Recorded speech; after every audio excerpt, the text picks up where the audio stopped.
Kisah Nabi Muhammad bagian 72, orang Yahudi khawatir. Mereka yang tidak suka itu adalah orang-orang Yahudi. Padahal, suasana damai di Madinah sejak Rasulullah datang sangatlah menguntungkan perdagangan kaum Yahudi. Namun, orang-orang Yahudi tidak rela melihat kaum muslimin bertambah sejahtera dan Islam semakin menguat. Dakwah Islam sulit sekali menembus kalangan Yahudi karena kaum Yahudi tidak mengakui adanya seorang nabi yang bukan dari bangsa mereka. Itulah ajaran mereka. Begitupun, seandainya saja para pemimpin Yahudi sudah menghalangi dakwah Rasulullah, tentu banyak umat mereka yang memeluk Islam. Di antara segelintir yang berislam itu adalah seorang rabi, pendeta Yahudi, yang bernama Abdullah bin Salam. Setelah memeluk Islam, Abdullah bin Salam pun mengajak keluarganya untuk turut serta. Usahanya berhasil. Seluruh keluarga Abdullah bin Salam bersama-sama memeluk Islam. Namun, Abdullah bin Salam masih merahasiakan keislamannya kepada teman-teman Yahudinya. "Ya Rasulullah, saya khawatir kaumku akan menghinaku dan merendahkan aku jika mereka tahu aku masuk Islam," demikian kata Abdullah kepada Rasulullah. "Sudikah kiranya Anda menanyakan tentang saya kepada kaum saya?" Rasulullah pun mengabulkan permintaan itu. Beliau menanyakan kepada orang Yahudi mengenai pendapat mereka tentang Abdullah bin Salam. Ternyata orang-orang Yahudi berkata yang baik-baik tentang Abdullah bin Salam. "Dia pemimpin kami, pendeta kami, dan cendekiawan kami." Mendengar hal itu, Abdullah bin Salam pun keluar menemui kaumnya dan berkata, "Aku telah memeluk Islam. Kalau kalian menganggapku sebagai pemimpin, pendeta, dan cendekiawan, kalian bisa mempercayaiku bahwa sungguh agama yang dibawa Rasulullah adalah agama yang benar." Namun, apa yang terjadi? Wajah orang-orang Yahudi pucat kehilangan darah karena begitu terkejut. Sesaat, tidak seorang pun yang bicara. Kemudian, bukannya berpikir jernih, mereka menanggapi Abdullah bin Salam dengan marah. "Kamu pasti sudah dihinggapi kegilaan dengan meninggalkan agama kita." Setelah itu, kata-kata kotor dan tidak baik mulai mereka lontarkan. Abdullah bin Salam dicaci dengan berbagai fitnah dan diumpat dengan kata-kata yang amat kasar.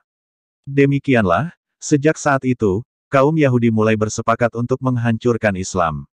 Gelombang orang Yahudi kecewa.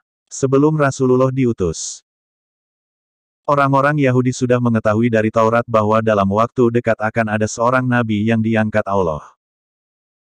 Namun, mereka menduga bahwa nabi itu akan lahir dari kalangan Yahudi. Mereka suka membanggakan diri terhadap orang-orang Arab, sesungguhnya hampir datang seorang nabi yang akan segera dibangkitkan.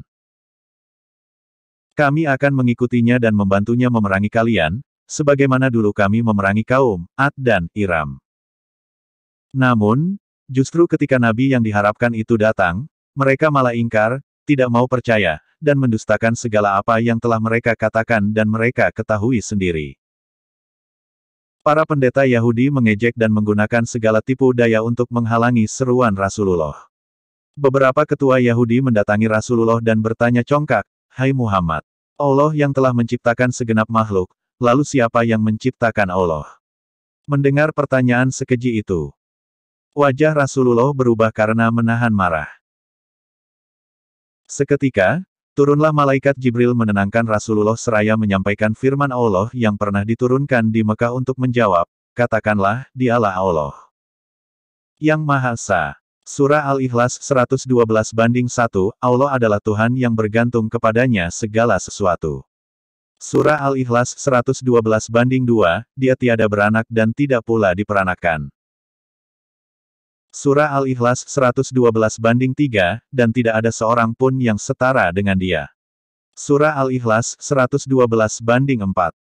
Sesudah Rasulullah membaca ayat tersebut, para ketua Yahudi terdiam dan saling mengejek. Ia berkata, "Muhammad, coba engkau sifatkan kepada kami.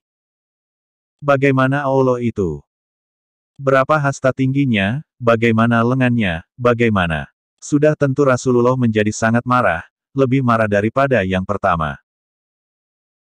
Namun, Jibril kembali turun memadamkan rasa marah Rasulullah sambil menyampaikan firman Allah untuk menjawab pertanyaan lancang itu. Dan mereka tidak mengagungkan Allah dengan pengagungan yang semestinya padahal bumi seluruhnya dalam genggamannya pada hari kiamat dan langit digulung dengan tangan kanannya.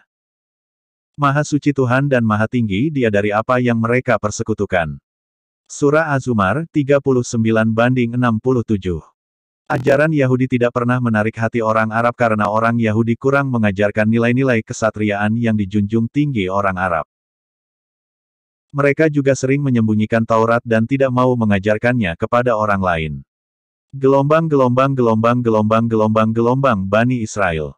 Dalam Al-Quran, orang Yahudi disebut Bani Israel, artinya keturunan Israel.